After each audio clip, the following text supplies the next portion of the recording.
तू जानेगा डर क्या होता है जब मैं तुझे उठाकर पटकूंगा। किशन राक्षस को बातों में उलझाकर इधर उधर देख रहा था। तभी उसकी नजर एक नील वृक्ष पर पड़ी। हाँ, परी ने बिल्कुल सही कहा था। इस नीले वृक्ष के पौधे नुकीले और ठोस हैं, ठीक तलवार की तरह। किशन ने फुर्ती से दौड़ लगाई और नील वृक्ष से एक पौधा तोड़ लिया।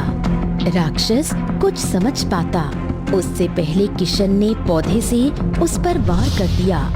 अगले ही पल एक तेज धमाका हुआ और राक्षस जलकर राख हो गया। महल के अंदर जादूगर प्रताप बैठा हुआ था। अचानक उसने अपनी आंखें खोल दी। माना वो भी परीलोक में मेरा अंत करने के लिए आया है। ओहो, उसने राक्षस को तो समाप्त कर दिया, परंतु वो मेरे उस हथियार को समाप्त नहीं कर पाएगा जो मानव की कमजोरी है। मायावी अपनी सुंदरता और रूप चाल में फंसाकर उसका होश छीन लेगी और जैसे ही वो करेगा मायावी डायन बनकर उसका खून पी जाएगी।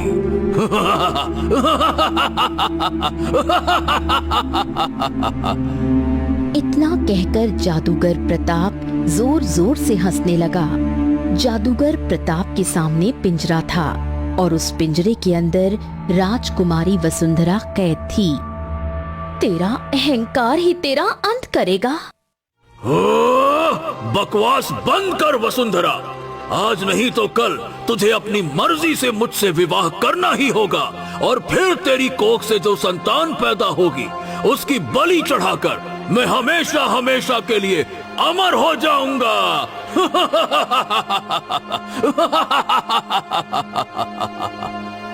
इतना कहकर जादूगर प्रताप जोर जोर से हंसने लगा। इधर दूसरी ओर राक्षस जैसे ही जलकर राख हुआ और अगले ही पल वो राख एक अंगूठी में परिवर्तित हो गई। किशन ने उस अंगूठी को उठा लिया। हाँ, परी का एक एक वाक्य सही था। अब मुझे आगे बढ़ना चाहिए। किशन कुछ दूर चला ही था कि उसके कानों में एक मधुर स्त्री का स्वर गूंजा। सुंदर मनुष्य, कहाँ जा रहे हो? क्या तुम मेरी सुंदरता को नहीं देखना चाहोगे? किशन ने पलटकर देखा तो पीछे बेहद सुंदर स्त्री खड़ी थी। वो धीरे धीरे उसके करीब आने लगी।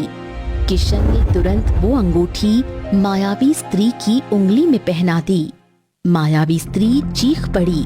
उसका चेहरा भयानक हो गया और अगले ही पल रंग बिरंगी किरणों में एक तलवार प्रकट हो गई। जादूगर प्रताप जो ये सब देख रहा था, उसके चेहरे पर डर झलकने लगा। अरे ये क्या?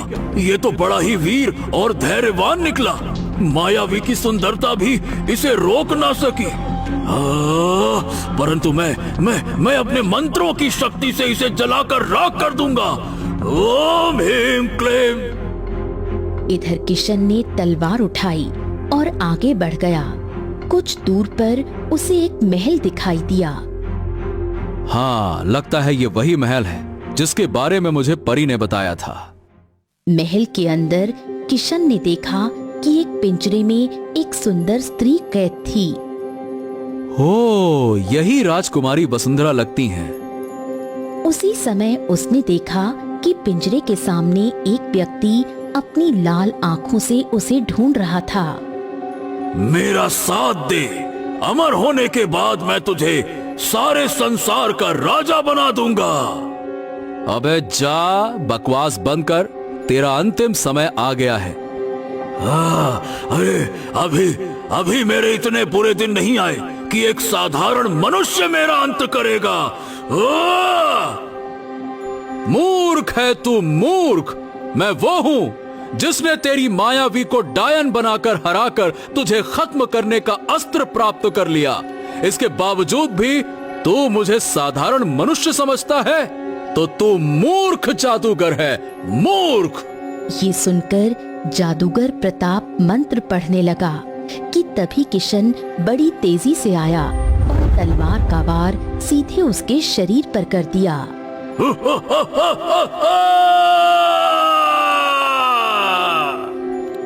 जादूगर चीखता हुआ जलकर राख हो गया। उसी पल पिंजरा गायब हो गया। राजकुमारी वसुंधरा दौड़ते हुए किशन के गले लग गई। आखिरकार तुमने जादूगर प्रताप को खत्म कर दिया। जादूगर का शरीर राख बनकर एक सुंदर छड़ी में परिवर्तित हो गया।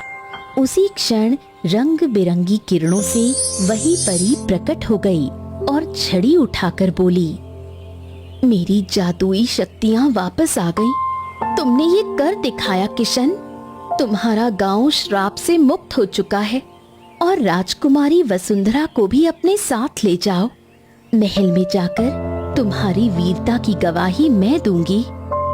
इतना कहते ही परी ने अपनी छड़ी आगे की। छड़ी से किरणें निकली और किशन तथा राजकुमारी वसुंधरा वहां से गायब होकर उन्होंने अपने आप को पेड़ के बाहर खड़ा पाया। किशन राजकुमारी वसुंधरा के साथ अपने गांव पहुंचा। गांव में फिर से फसलें लहलहा रही थीं। मुखिया दौड़ते हुए आया और बोला, हाँ किशन, तालाब में फिर से पानी आ गया और गांव के कुएं भी जल से भर गए हैं। हमारे फैसले सही हो गए। शाबाश शाबाश। किशन ने सारी घटना सबको बताई। हाँ, अब हमारा गांव श्राप से मुक्त हो चुका है। मुखिया ने किशन की जय जयकार के नारे लगाए। किशन राजकुमारी वसुंधरा को लेकर राजा सूरज के महल पहुंचा।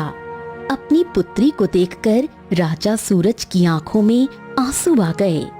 वसुंधरा सब कुछ विस्तार से बताने लगी। अगले ही पल वही परी प्रकट हुई और राजा सूरज से बोली, राजा, तुम्हारी पुत्री ने जो बताया वो सब सत्य है। राजा सूरज ने किशन को ढेर सारा धन दिया और कहा, हम तुम्हारी बहन के विवाह में अपनी पुत्री के साथ स्वयं शामिल होंगे। कुछ दिन बाद किशन ने अपनी बहन का विवाह गांव में बड़ी धूमधाम से किया। राजा सूरज अपनी पुत्री वसुंधरा के साथ वहां शिरकत करने पहुंचे। किशन, हम अपनी पुत्री वसुंधरा का विवाह तुमसे करना चाहते हैं। राज्य की बागडोर तुम्हारे जैसे वीर मनुष्य को सौंपना चाहते हैं। तभी राजकुमारी वसुंधरा बोली, मैं तुमसे प्रेम करने लगी हूँ और अब तुम्हारे बिना नहीं रह सकती। किशन मुस्कुराने लगा और वहीं पर किशन और राजकुमारी वसुंधरा का विवाह हो गया। राज्य की समृद्धि के साथ साथ गांव के बाहर खड़ा जादुई पेड़ भी अब हमेशा के लिए प्रकाश और शांति का प्रतीक बन गया। लोग कहते थे, जब तक ये जादुई पेड़ खड़ा है, इस भूमि पर बुराई कभी सिर नहीं उठा सकेगी।